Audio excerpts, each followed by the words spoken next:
Okay, let's take you through the sections of the planner. I'll make it quick, don't worry. Firstly, I pin my calendar card to the front of the book. Then it's always with me.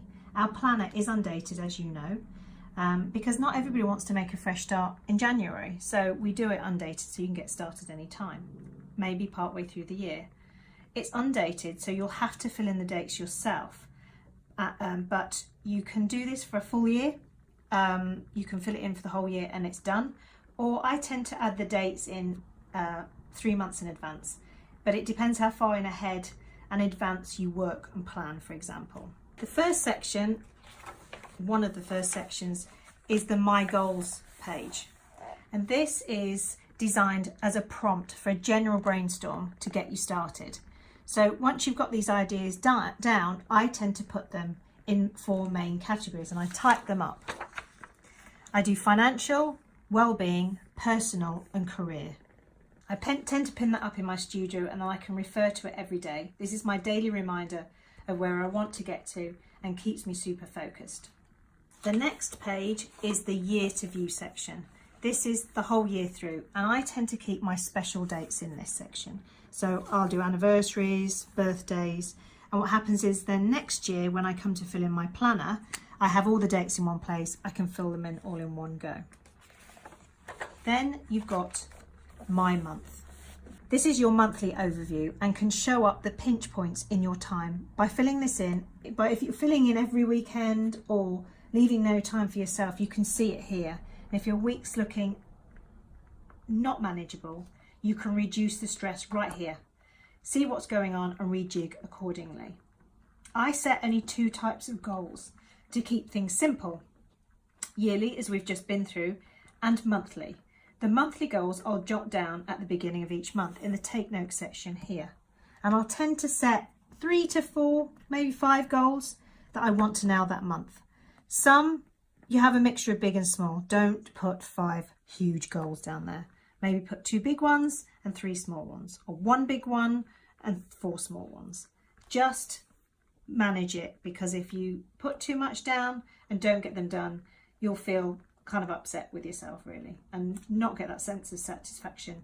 When you tick them off, the next month I tend to go back to the month, check them off, see what I've done, and if I haven't done anything, carry it through to the next month. Just don't overload your week and your time and your month. I've not been very realistic in the past of what I can achieve, and this makes you feel pretty crap because you beat yourself up when you've not got it done. So my biggest tip, be realistic with your month goals. And for that matter, the hours that you have available in the day. You can do anything, but not everything. The next section is my week spread. This is where we get into the nitty gritty and the detail of every day. The left-hand side I use for appointments, timed calls, and highlight holidays and schedule my projects only. So I've got a scheduled project here, a new logo design. I've got a call in with Mark at 3 p.m. and a hair appointment at 6 p.m. I've got a holiday here and Ari's birthday here. That's all I put in this section. I tended to put all sorts in this section and created massive overwhelms for myself. So I keep a rule that I only put those things in this section. If I've got Ari's birthday here, I'll put a daily note up here to buy a card and send it. Therefore I don't miss his birthday and he gets his card in time. So this side, the line section, I use as my daily reminders. So things that are specific to that day. This Wednesday, my car payment goes out. I need to make sure I've got the money in the bank. And on Friday, I go on holiday and I need to call the hotel with an ETA. And then on the right-hand side, I jot down things that need to get done this week. So if I suddenly think of something, I'll jot it down there and slip it in as and when I've got time that week. That way I don't forget anything. And again, if I don't get it done and it can roll over to the following week, that's what I do. The next section is the to-do list. I use the to-do list section to keep my get shit done master list. This is where I dump all the things I'd like to do and want to do. And I've got to do. Tasks with perhaps a longer lead time. You can have one long list or do a different page for a different list. So you might have a family list, a work list, a home list, etc. I tend to compile it all in one list. Keep it simple and refer to it every day. At certain times in the year, that list can feel quite big. For example, my busiest time of year is autumn through to Christmas. So summer is a busy time for me, planning new products and prepping for shows. So I'll break all the tasks down into months so it's manageable. It's much easier, you won't feel so overwhelmed, and when it gets to each month the activity is already planned. You spend less time worrying and planning and more time being productive. Keep referring to it and ticking it off. I sometimes pin this on the wall too. Next up is the notebook section.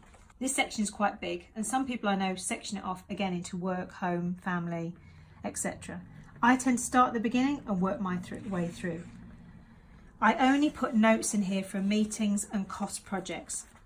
There's quite a bit of pace in this section, so I use all the different kind of pages to make notes. Just because it's got a pattern on it or a quote on it, I'll just jot around it. The next section is the planning guide. For anyone who's got a big project to work through, print this section out, and by all means email us at hello@hellotime.co.uk for a PDF print so you can print it out. Draw it up on a whiteboard or keep it hidden away in your book for your eyes only. Whatever works for you, it's your guide and reference to help you get to where you are now or where you want to be. It's broken into 7 sections, and on the following page you fill out the sections accordingly. You start with where you are now and then measure where you want to be. The last section, which is probably my favourite section, is the creative juices pages. I use this as my ideas hub for collating and collecting brainwaves, light bulb moments and inspiration. Ideas you have off the cuff and need to jot them down and action later. It's easy to forget that sudden brainwave, especially as we tend to get them in the middle of the night, in the shower or while we're doing the school run. I jot these down and gather them all in this section of my planner. If I'm stuck for a social post or have time to review some new ideas, for example, I turn the page and they are here ready to be developed.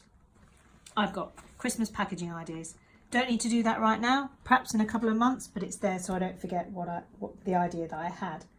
Never forget a good idea again. Stop the thoughts from rattling around in your head until you're ready to develop it further by jotting them down in this section and keeping them together. If I've not got my planner with me, I'll tend to jot them down on my notes section of my phone and transfer it later. So, quick summary and recap. I have 2 goal lists, a yearly on the wall and a monthly on my monthly page. I have 3 to-do lists.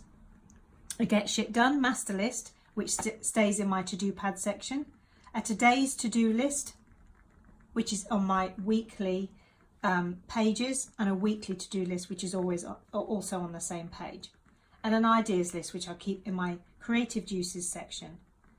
I always tend to plan my day the night before, so that might be helpful for you, mainly so I can hit the ground running when I'm back at my desk the following day. I know what time I need to get up, how to dress, and what mindset I'll need for that day. If it's a busy day, I can be on it. If it's relaxed working from home, that's okay. Or if I've got a client presentation. And that's it really. Creating the Hello Time planner and this simple structure helped me when I was struggling with anxiety and the overwhelm of every day. It seems so simple, but good ideas usually are. I rarely forget anything now, and I'm able to pace myself better, plan easier, and have a much better balance in life. Remember, start somewhere, aim high, work really hard, be nice, make lots of changes, keep on going, dream big, shine bright. Thanks for listening.